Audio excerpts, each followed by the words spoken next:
गोपाल भैया मंत्री हैं, गोविंद भाई मंत्री हैं, सम्मानीय भूपेंद्र भैया मंत्री हैं, हमारे सबरे मंत्री हैं, कोई मंत्री से कम नहीं है। और संभागीय मुख्यालय को विधायक तो हम तो उसे मंत्री से कम अपने आप को आंकते ही नहीं है। भैया राम राम नमस्कार। हमें तो चिंता ही नाम है हमारा सचिन चौधरी। हमारे संग है सागर से भारतीय जनता पार्टी के वरिष्ठ विधायक शैलेंद्र जैन जी, जो बुंदेली बौछार के स्टूडियो में आए हैं। भाई साहब राम राम नमस्कार। जय श्री राम। राम राम भैया। भाई साहब आज भैया विधानसभा चल रही है, बजट सत्र में आप थे और आज आपकी सहभागिता रही। का रहो आज को बजट को पूरा? आज बजट पे जो सामान्य चर्चा होती है उस सामान्य चर्चा का आज शुरुआत थी।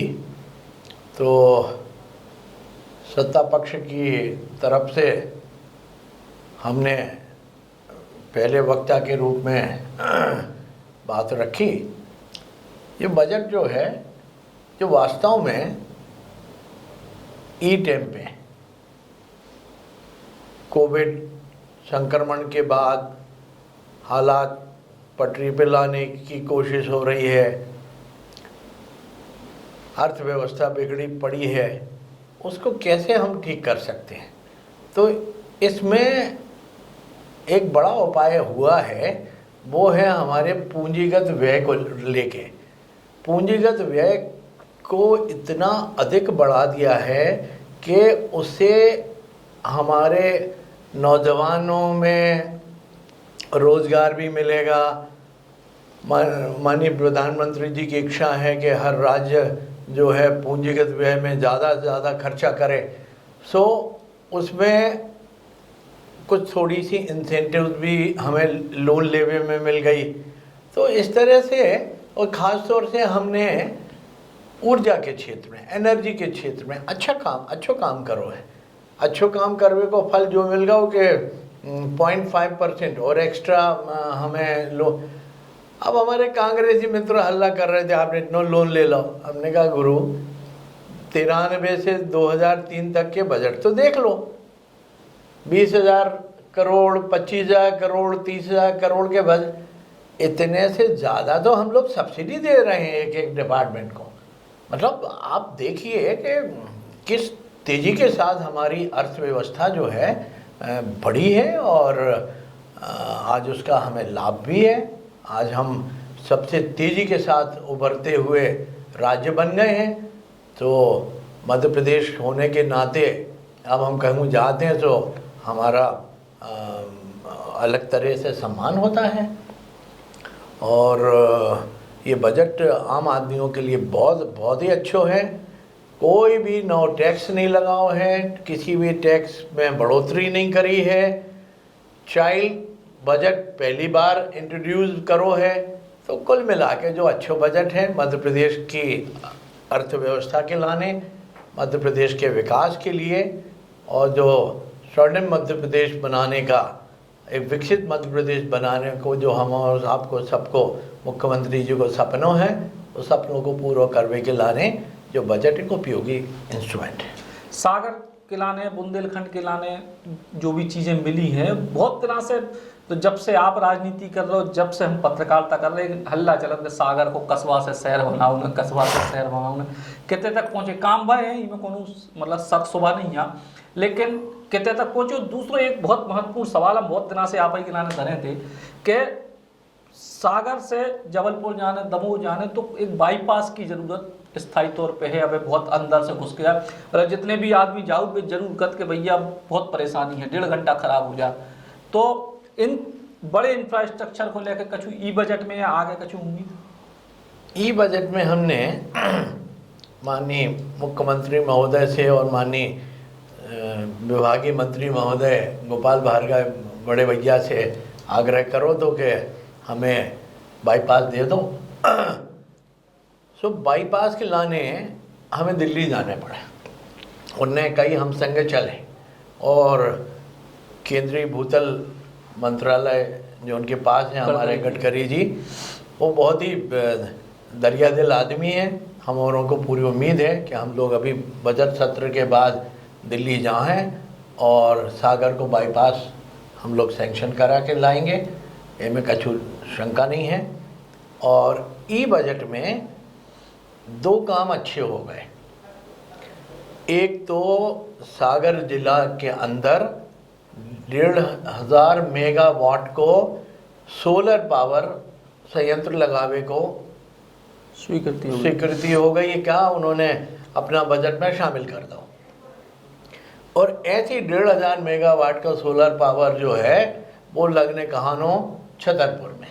तो ऐसे 3,000 मेगावाट के पावर का जो वो स्थापना है वो अकेले बुंदेलखंड में हो जाएगी। अभी हमारी टोटल कैपेसिटी है 5,000 मेगावाट। और यहाँ उल्लेखनीय जो है कि ये गैर परंपरागत स्रोतों से नवकरणीय ऊर्जा से हम टोटल 21,000 जो हमारी कैपेसिटी है वो को 25% यानी 5,000 से ऊपर हम नवकरणीय ऊर्जा से ले रहे हैं और इसको हम धीमे धीमे बढ़ाएंगे। और माननीय प्रधानमंत्री जी का जो ज़ीरो एमिशन का वो है कि उन 2070 तक हम जो है पूरा का पूरा ये जो उत्सर्जन है वो जीरो कर लेंगे। वो में हमारा मध्य प्रदेश जो है बहुत बड़ो योगदान देने वाला है। $5 ट्रिलियन इकोनॉमी देश को बनाने के लिए 2025 लो तय हुआ। 5 ट्रिलियन रुपए की इकोनॉमी हमारी मध्य प्रदेश बन चुकी है। वो हमारा एक टारगेट था वो पूरा होगा। तो देश के विकास में मध्य प्रदेश का योगदान अब महाराष्ट्र, गुजरात और ऐसे बड़े बड़े जो राज्य हैं वो के बराबर हम हो रहे हैं, अपना योगदान दे रहे हैं। तो मध्य प्रदेश का महत्व बहुत बढ़ गया है। और भारतीय जनता पार्टी के शासनकाल में 15 वर्ष वो और 2 वर्ष ये, अकेले इन 2 वर्षों में जब से भाजपा आई है 20 तारीख शायद मार्च, 1,72,000 करोड़ रुपए अकेले किसानों के खातन में चले गए। हालांकि में वो भी शामिल है जो उनसे MSP पे हमने फसल खरीदी है, 66,000 करोड़ में भी शामिल है। लेकिन उनके खाते में गए तो वो 66,000 करोड़ रुपए इन 2 सालों में इनसे खरीद ली मिनिमम सपोर्ट प्राइस पे। तो ये बड़ा काम है किसान भाइयों के लाने। सरकार ने बहुत कछु करो है 2 साल में। किसान भाइयों के लाने उनको पैरों पे खड़े करवे के लाने खूब काम भाव। रोजगार के लाने 6,000 आरक्षकों की भर्ती होने हैं 2022-23 में कर लें। वो कछु शिक्षक अभी भर्ती हो गए, 12-15 हज़ार शिक्षक अभी फिर भर्ती होने हैं 22-23 में। तो लगभग इस पूरे कालखंड में बचे हुए 1 लाख की नौकरियां तो सृजन करने का सरकार ने लक्ष्य रख लिया है। इसके अलावा इस प्रदेश के 28 लाख युवाओं को लगभग, अब वो फिगर हमें एकदम ध्यान नहीं आ रहा, जो लोन आवंटन भाव है उससे 28 लाख जो हमारे युवा हैं, तो 28 लाख परिवार और एक उद्योग या कोई स्वरोजगार लगावे से 4-6 परिवार और पलत हैं। इतने लोगों को रोजगार इनडायरेक्ट मिले। तो रोजगार के लाने भी ठीक काम हो रहा है, अच्छा काम हो रहा है। सागर जिला की राजनीतिक परिस्थितियों की आप अपन बात करें, आखिरी सवाल के जी तरीके से अब 3 मंत्री और आप भी वरिष्ठ, तो एक तो आप कहूँगा को पीछे छूट जात, इतनी वरिष्ठता हो रही। उसके बाद जी तरीके से हमें सिंधिया जी ने बिल्कुल गड़ा कोटा में आके एक नए किस्म की राजनीति, गोविंद और गोपाल की जोड़ी तो कहा हो वाला है सागर में, मतलब जो है सब ठीक है कि कछु गड़बड़ तो ना हो। न कोई आगे आए न पीछे आए, सब एक साथ एक भाव के साथ चल रहे हैं। गोपाल भैया मंत्री हैं, गोविंद भाई मंत्री हैं, सम्मानीय भूपेंद्र भैया मंत्री हैं, सबरे मंत्री हैं, कोई मंत्री से कम नहीं है। और संभागीय मुख्यालय को विधायक तो हम तो उसे मंत्री से कम अपने आप को आंकते ही नहीं हैं। सब काम हो रहे हैं। सागर शहर की दिशा दो ही बदल जाएगी। आप देखो अभी 1.5 साल के अंदर जिस तेज़ी के साथ काम हो रहा है, सागर में बहुत कुछ बदलने वाला है। लगभग एक नया सागर जो है वो आकार ले ले है, और नव सागर जो है उसमें लोगों की जो भूमिका है, लोगों ने जो सहयोग करो है, सड़कें बनाना हो चाहे कछु बनाने हो, लोगों ने अपनी ज़मीनें दे दी हैं, लोगों ने अपनी दीवारें तोड़ ली हैं। तो सागर के लोगों का बड़ा समर्पण है, और सागर के लोगों के अंदर बहुत भाव है कि सागर का विकास हो चाहिए।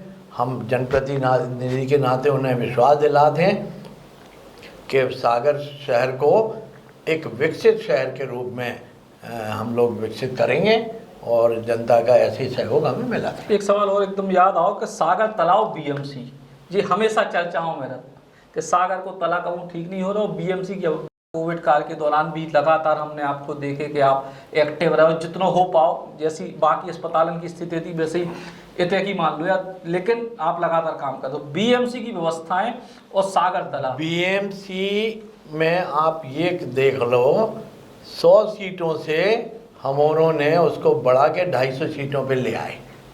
ये ऐसा बड़ा काम मध्य प्रदेश में कहूँ नहीं हुआ है। 250 सीटें बड़ा पे ले आए हम लोग मेडिकल कॉलेज को।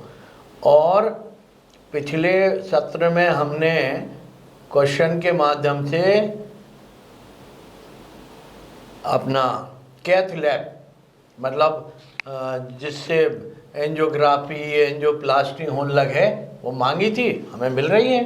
अभी विश्वास सारंग जी जो चिकित्सा शिक्षा मंत्री, उन्होंने कहा कि हम बहुत जल्दी आपको नहीं देते, उसमें वो काम शुरू हो जाएगा। तो धीमे धीमे जो सुपर स्पेशलिटी के हमारे काम हैं वे सब हम मेडिकल कॉलेज में शुरू कर रहे हैं, और उसमें कमी है, ऐसा नहीं है। कुछ डॉक्टरों की लापरवाही हो सकती है, कुछ और अन्य चीज़ें हो सकती है मैनेजमेंट, लेकिन धीमे धीमे हम ठीक कर रहे हैं। सागर को मेडिकल कॉलेज हम लोग मध्य प्रदेश में स्थापित करेंगे। और तालाब जो है, बारिश के पहले तालाब को भरने के पूर्व के जितने काम हैं वो सब पूरे हो गए हैं। उसके बाद तालाब भरेंगे भी, और तालाब भरने के बाद फिर जो सौंदर्यीकरण के फ्रंट लेक डेवलपमेंट के काम हैं वो सारे काम पूरे करें। आप तो जा समझ लो कि अगले 1 से 1.5 साल के अंदर सारे ये जो काम जो चल रहे हैं, सीवर के हों, टाटा के वाटर सप्लाई के हों, तालाब का हो, एलिवेटेड कॉरिडोर का है, ये सारे काम जो है सारे कंप्लीट करके जनता को सौंप देंगे। 13 तो इसको अर्पण काल लागे है मोरा, ये भाव लेके मैं चल रहा हूँ। तो शैलेंद्र जैन जी ने सागर के विकास को लेकर और जिले की राजनीति को लेकर तमाम सारे मुद्दों पर चर्चा करी। उम्मीद है कि बुंदेलखंड को एक महत्वपूर्ण स्थल है सागर, उनके विकास के लाने लगातार काम हुई है, और सागर एक खूबसूरत और प्यारे से शहर के तौर पे और भी विकसित हुई है।